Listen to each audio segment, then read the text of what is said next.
நான் முதலமைச்சராக இருக்கின்ற வரையில் எந்த சூழலிலும் அத்திட்டத்தை ஒன்றிய அரசு நிறைவேற்ற முயற்சித்தால் அதை நான் அனுமதிக்க மாட்டேன். கண்டிப்பாக இந்த அரசு அதை தடுத்து நிறுத்தும் என்று அறிவித்த மாண்புமிகு தமிழக முதலமைச்சர் அவர்களுக்கு தமிழக வாழ்வுரிமை கட்சியின் சார்பாக நன்றியை தெரிவித்துக் கொள்கிறேன். இதேபோன்று தமிழக வாழ்வுரிமை கட்சியின் சார்பாக மாண்புமிகு தமிழக முதலமைச்சர் அவர்கள் இந்த பேரவையில் ஒரு தீர்மானத்தை ஏகமனதாக நிறைவேற்ற வேண்டும் என்று ஒரு கவனஈர்ப்பு தீர்மானம் தந்திருக்கிறேன். ஏற்கனவே 3 ஆண்டு காலமாக தொடர்ந்து அதற்காக வலியுறுத்தி வருகிறேன். அது என்னவென்றால், ஈழத்தில் நடந்த மாபெரும் இனப்படுகொலைக்கு ஒரு சர்வதேச நீதி விசாரணை வேண்டும் என்கிற தீர்மானமும், அந்த மக்களுக்கு நிரந்தர ஒரு தீர்வு என்பது ஈழ மக்களுக்கும் புலம்பெயர்ந்த மக்களிடமும் ஒரு பொது வாக்கெடுப்பை நடத்தி ஒரு நிரந்தர அரசியல் தீர்வை ஏற்படுத்தி தர வேண்டும் என்கிற தீர்மானத்தை மாண்புமிகு தமிழக முதலமைச்சர் அவர்கள் நடப்பு கூட்டத்தொடரிலேயே நிறைவேற்ற வேண்டும் என்ற வேண்டுகோளை உலக தமிழர்களின் சார்பாக, தாய் தமிழ்நாட்டு தமிழர்களின் சார்பாக, என்னுடைய ஒருங்கிணைப்பில் இயங்குகின்ற தமிழர் வாழ்வுரிமை கூட்டமைப்பின் சார்பாக வேண்டுகோள் முன்வைக்கிறேன். இந்த தீர்மானத்தை ஏற்கனவே அனைத்து இந்திய அண்ணா திராவிட முன்னேற்ற கழகத்தின் பொதுச் செயலாளர், அன்றைக்கு முதலமைச்சராக இருந்த அம்மையார், மறைந்த ஜெயலலிதா அம்மையார் இந்த தீர்மானத்தை நிறைவேற்றி ஒன்றிய அரசுக்கு உரிய அழுத்தம் தந்திருக்கிறார். அதே மாதிரி திராவிட முன்னேற்ற கழக அரசும் மாண்புமிகு தமிழக முதலமைச்சரும் தீர்மானத்தை நிறைவேற்றி தற்போதைய ஒன்றிய அரசுக்கும் ஒரு உரிய அழுத்தத்தை தர வேண்டும். காரணம், வருகின்ற ஜனவரி மாதம் 15ஆம் தேதி ஐக்கிய நாடுகள் சபையில் இனப்படுகொலையில் காணாமல் ஆக்கப்பட்டோர் குறித்து உலக 150 நாடுகளைச் சேர்ந்த பிரதிகள் கலந்து கொள்கின்ற முக்கிய அமர்வு நடைபெற இருக்கிறது.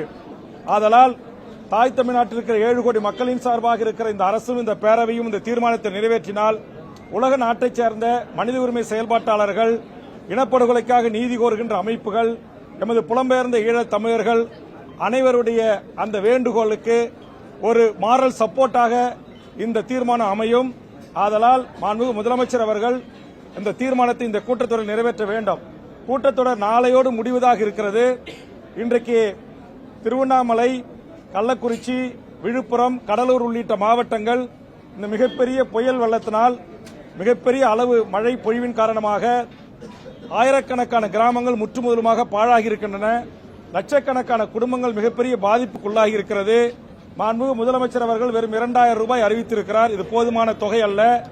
ஏற்கனவே சென்னை, தென் மாவட்டங்களில் மழை பொழிவின் போது 6000 ரூபாய் வழங்கிய தமிழக அரசு தற்போது வடதமிழ்நாட்டில் பாதிப்புக்கு வெறும் 2000 என்பது ஏற்புடையதல்ல என்கிற வகையில் இதற்கான ஒரு கவனஈர்ப்பு தீர்மானத்தை தந்திருக்கிறேன். இன்றைக்கு பேரவைத் தலைவரிடம் இதை எடுத்துக்கொள்ள வலியுறுத்திய போது நாளை இது குறித்து நான் பதில் சொல்கிறேன் என்று அறிவித்திருக்கிறார். ஆதலால் மிக முக்கியமான பிரச்சனைகள் இருக்கிறது. பேரவையை இன்னும் 2 நாட்கள் அதிகப்படுத்தியாவது ஈழத்தில் நடந்த இனப்படுகொலைக்கும், சர்வதேச நீதி விசாரணைக்கும், பொது வாக்கெடுப்புக்கும், இந்த புயலால் மக்கள் பட்டிருக்கிற துன்பத்துக்கும் துயரத்திற்கும் விரிவாக இந்த மன்றம் ஆய்வுக்கு உட்படுத்த வேண்டும். அதுபோன்று கிட்டத்தட்ட ஒரு 10க்கும் மேற்பட்ட புதிய சட்டங்கள் இங்கு அறிமுகப்படுத்தப்பட இருக்கின்றன. அது அநேகமாக நாளை ஆய்வுக்கு எடுத்துக்கொள்ள இருக்கிறது. ஒரே நாளில் 10க்கும் மேற்பட்ட சட்டங்களை ஆய்வு செய்து நிறைவேற்றுவதில் ஏற்புடையதல்ல. அதனால் இந்த சட்டமன்ற கூட்டத்தொடரை மாண்புமிகு முதலமைச்சர், எதிர்க்கட்சித் தலைவர், அவை முன்னவர்கள், கூட்டணி கட்சியில் இருக்கிற பிரதான எதிர்க்கட்சிகள் அனைத்தும் ஒன்று கூடி ஒரு சட்டமன்ற மழைக்கால கூட்டத்தொடர் என்றால் குறைந்தது 1 வாரமாச்சு நடத்தணும்.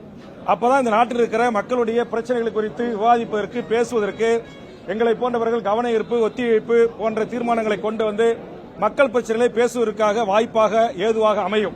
அதனால் தமிழக முதலமைச்சருக்கும் தமிழ்நாட்டு பேரவை தலைவர் அவர்களுக்கும் நான் இந்த கோரிக்கையை முன்வைக்கிறேன். கடந்த கால ஆட்சியில் நிறைவேற்றப்பட்ட அதே தீர்மானம் தான். அதை நிறைவேற்றுறதால நம்ம அரசுக்கு எந்த ஒன்றிய அரசுகளால் எந்த ஒரு அழுத்தமோ எந்த ஒரு கேள்வியோ எழுவதற்கு வாய்ப்பில்லை.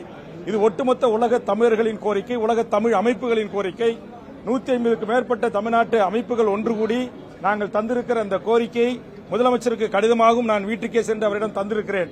அதனால் இந்த கூட்டத்தொடரில் இதற்கு ஒரு அரசியல் தீர்மானத்தை நிறைவேற்ற வேண்டும் என்ற வேண்டுகோளையும் உலக தமிழர்களின் சார்பாக, எமது தமிழ் ஈழ மக்களின் சார்பாக, தமிழீழ விடுதலைக்காக ஆயுதம் ஏந்தி போராடி விடுதலை புலிகளின் ஆயுத போராட்டம் மௌனிக்கப்பட்டு ஜனநாயக பாதையில் இயங்குகின்ற எமது அனைத்து உலக தமிழர்களின் சார்பாகவும் இந்த கோரிக்கையை தமிழக முதலமைச்சருக்கு எனது அருமை பத்திரிகை ஊடக நண்பர்களின் சார்பாக முன்வைக்கிறேன், அவர்களின் ஊடாக முன்வைக்கிறேன். நன்றி, வணக்கம்.